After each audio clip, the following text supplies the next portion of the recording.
Fam, what's going on? Have you struggled with creating your own manifestations? Are you tired of going through the motions of doing your affirmations? You have your vision board, you're going through your visualization, and still nothing is happening for you. How many books on manifestation and creation have you bought? How many of them have you read? How many seminars and programs have you done? If you've been having issues with your manifestation, with your creations in life, with your calling forth out of spirit, out of the fourth dimension, this your video is yours, because one of the things I have discovered in my own life and in my work with others is the secret sauce to manifestation. I'm gonna give it to you right now. But first I want to ask you, how often in your life have you desired a thing strongly, like with passion, like you would do your visualization and you would feel the feeling, like Neville said, like feeling is the secret, and it is. And and how many times did you actually take the step toward that thing you desired? I mean, like legitimately, like actually got into action, moving and acting in the world like it was already yours. Because here's the missing piece, right? The secret sauce to all manifestation, the secret sauce to all creation is intention. Not attention, intention. The way I like to define intention is the actual moving through space and time toward a desired goal created in imagination. Right? I have this formula for you, right? It's imagination plus attention times intention equals your manifestation. I'll say it again. Your imagination plus your attention times your intention equals the thing you desire to create. And here's why. We know for a fact, right? If you've experimented with this, with these philosophies, with these ideologies, if you've experimented with them in your own life, with these techniques, then you know that imagination actually creates reality. That the moment we conceive of an idea in our minds and we can see it clearly, it's already it's a completed fact, right? The moment God said, "Let there be light," what does the word say? There was light. Although the sun wasn't created for like another 2 days. How is that possible? It's because the moment God conceived of what light was going to be and then said, "Let there be," there was. We operate on a similar wavelength in our own way, right? We can conceive of a thing and we can say, "That's what I'm going to do." And immediately it's done, right? But here's where we go off the track. Here's how we're different from the source, right? Because the source is the source. So the source can conceive of an idea and immediately become that thing. Humans, we have a lot more baggage, right? We have a lot more limiting beliefs. We have many more things in the way between what we conceive of and what it is we say we desire, right? Or the full physical manifestation of that thing. And so the fewer obstacles that we put in our own way, the faster we'll bridge the gap, so to speak. Because again, in reality, there is no gap, right? We conceive it, it's already done. The moment we decide to go get it, the moment we decide to bring it into this world. But because of those inner roadblocks, right? The fears, the doubts, the indecision, the limiting beliefs, the comparison, right? The lack of confidence. Because of all of these factors, we don't move on it as quickly, and we expect the universe just to bring it to us and put it in our lap. My friends, I'm afraid that's not how it works. 9 times out of 10, what will occur is you'll conceive of the idea, and then the universe will catch that and say, "Okay, here's what we need to do." It's like, "You've ordered this, I got you, and I need you to move through space and time until you meet it." And it can happen so fast. Like, I've experienced more instant manifestations in my own life in the past few weeks than ever before. And it's because I've not only begun, I guess not because I've only understood this, but I've actually begun to internalize it and implement it. I mean, so much and so to the point that one morning, not too long ago, I woke up and eventually pretty early, right? Pretty early, I checked my bank account, saw my money was doing something weird because we had a bunch of things moving and stuff was coming out and coming in and going back. And so I was like, I wanted to see what was going on. And so when I checked the balance, I saw, I was like, okay, I need X amount, right? Just to kind of, because I saw something coming. I was like, okay, and I got this going on today. Here's what I need. And so I sat there in the bed, right, still kind of groggy. And I said to Spirit, like, okay, how are we going to get this done? Spirit said, create it in imagination. Immediately I knew what that meant, right? So laid out, went into that meditative state, right, that Neville talks about, that state akin to sleep, and just imagined the scene, right? I knew exactly what I needed. And I saw that, I felt that, I lived it. No sooner than I ended that meditation, Spirit dropped an idea on me. So I sent a couple text messages, made a call, and I had what I needed within 5 minutes. And so had I not moved on the idea that came after the meditation, I'd probably still be waiting for what it was I said I wanted. Right? It's not so much that God needs us, but we need us. We need us to move like we believe, right? Like we are actually achieving this thing. But we don't move with intent, right? And I'm going to do a few videos on these three aspects, right? Imagination, attention, and intention. But I'm starting with intention because I believe it's the most prescient, right? It's the one that a lot of people lack. Because again, we got the vision boards down, right? We have several affirmation tracks on our phone that we recorded in our own voices. We can visualize, right? Maybe we can't visualize masterfully, right? But we can do it.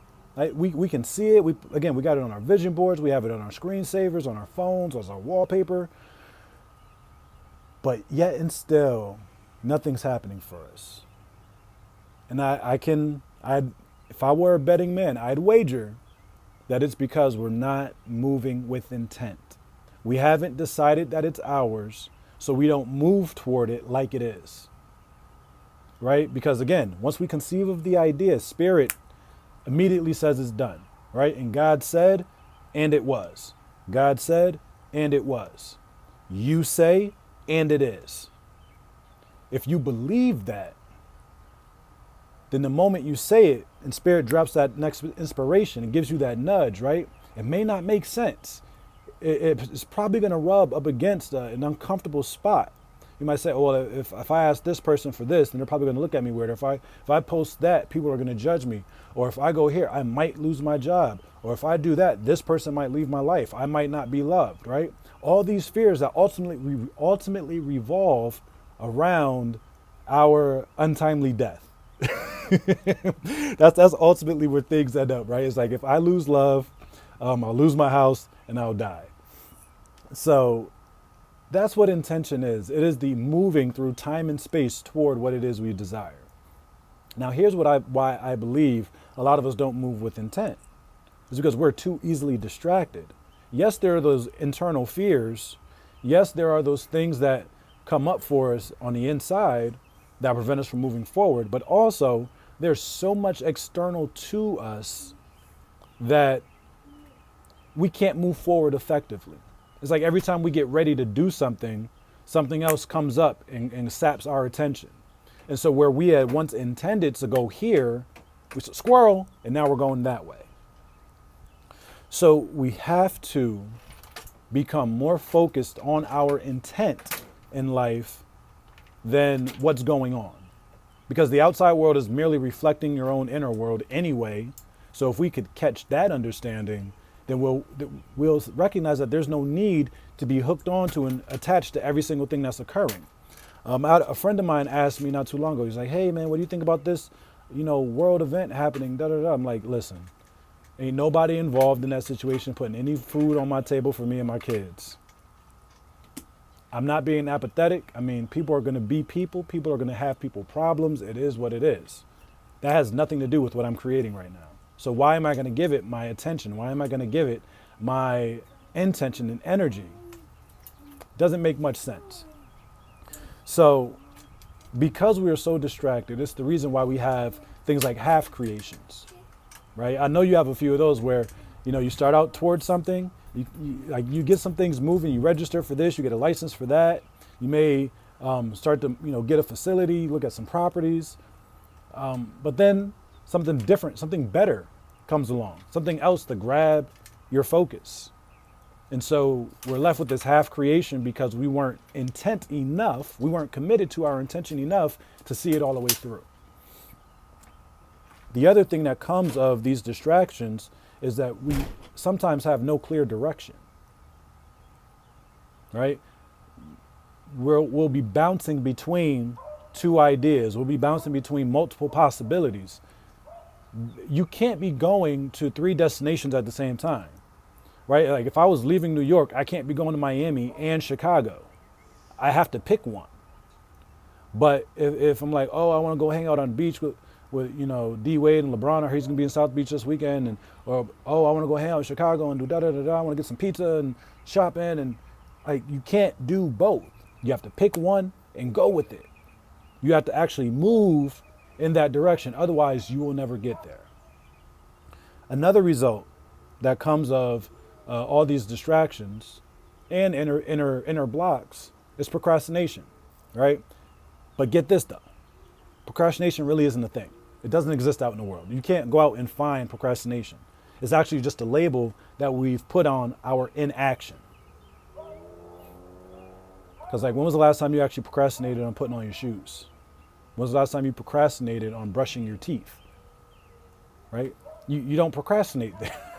Like, it's easy, you just do it. And if we can understand that our focus and intention can be treated much the same way, that the idea of procrastinating will be eliminated, right? We don't procrastinate because we're lazy or anything like that. No, it's just we're not all in on what we say we want to be creating. And it's okay, it's not a judgment, right? Either you're in or you're out. But that information should lead you to what it is you want to be doing, right? Make a clear decision. Because without the clear decision, you will have no clear focus. You will not have the clear intention. And so when we're back and forth, we're in between, we get these mixed results, we get no results, but ultimately we stay where we are in life. And we have nobody to blame but ourselves. So what can we do to change this? What can we do to fix this? Ultimately, we have to supercharge, we have to bring more strength and more focus to our intent, right? The actual act of moving through time and space undeterred toward our creation.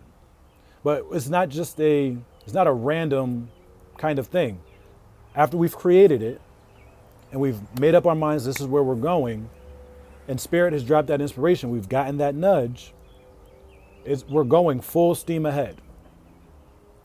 And so to supercharge our intent, we need our focus, right? That is the first thing, because again, the world is not going to stop. The news is not going off. Your family is still going to be there. Your kids are still going to come out on the porch and ride scooters while you're recording YouTube videos. It's going to happen.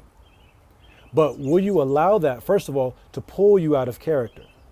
Will you allow that to pull you from that mood that you have created by being in the state that you desire to be in? Because ultimately, nobody can take your focus. You give it away. You're that powerful that nothing can distract you unless you want it to. The next thing that we have to actually do is actually move. Like, it's super simple, right? You say you want a thing, we go get it. All right, we were out all day today, and as we were driving home, I looked at my wife, I said, babe, I want to make some ice cream, right? So what did I do? I put Trader Joe's in the GPS from where we were from. And that's where I went. Walked in the store, I need the heavy cream, I need the eggs, and put this in them, I got that, right? In and them out. Focused, moving on it. Because how would I have looked if I'm driving in the car and said, babe, I want to make some ice cream, but then I come straight home. Yeah, I might have some of the ingredients here, but I didn't have everything. I wouldn't have been able to make what I wanted to make had I not gone in the direction of where I needed to go. I needed to physically move my body through time and space. Or, I'm sure I could have door dashed it, or what's the drop-off service? from the supermarket, I could have done that thing. So the last thing that we've got to do to train our intention, right? To actually get ourselves up and going is to throw away the fear. We have to move past or move in spite of the fear. Because once upon a time, fear was actually legitimate, right? There was a tiger outside our cave. The food smelled bad, so it probably could have killed us. A thunderstorm or a hurricane was coming through our village. Like, those things that actually have killed us thousands of years ago. But nowadays, our fear response is so out of whack with the actual situations that it prevents us from doing very simple tasks, like picking up the phone and asking somebody a question, writing something down on the internet that other people will see, right? Starting a business, leaving a job, leaving a relationship. There's nothing inherently fearful about any of those things except the stories that we tell ourselves about it. The only thing that we fear are the stories that we say other people will tell about us. It's the thoughts and the opinions of others that we think they'll think that we're afraid of. When in reality, none of that matters, my friends. It don't. You know, one of my mentors told me once, he said, what other people think about you is none of your business. And I've been doing all I can these last several years to actually conform my life to that, right? It's not that what other people say about you doesn't matter.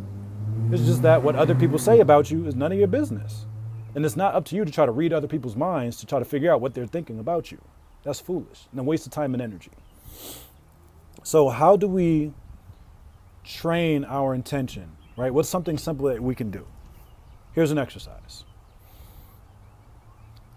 In meditation or anytime you have quiet time, imagine yourself committed in an act in imagination, right? So a very simple one is just to imagine yourself throwing up a tennis ball and catching it. And as you're throwing it and catching it, you feel the tennis ball, you can hear it, you can smell it, right? All of us in our minds, like if you've ever held a tennis ball, you can, just conform your hand in the shape of holding it, and you'll be able to feel the fuzz and the texture. You can do all of that, all in imagination. And just count to 50. See if you can get to 50 undeterred, right? Just in your imagination, throwing the ball up and catching it, hearing it, feeling it, right? Being in that moment, not allowing anybody around you to distract you. Don't let a phone notification throw you off, or as you're counting in your mind, other thoughts will want to creep in. But this is the training part of it, right? And this not only trains your intention, like the act of doing a thing, but actually trains your attention. But I have more exercises and things on that I'll be sharing with y'all in that video whenever I record it. So get moving, y'all. Get moving, because that's the missing piece. That is the key to creating the life that you want. Right now, you don't know how close you are to the fulfillment of your next manifestation, of your next creation. This close, but you got to move. All right.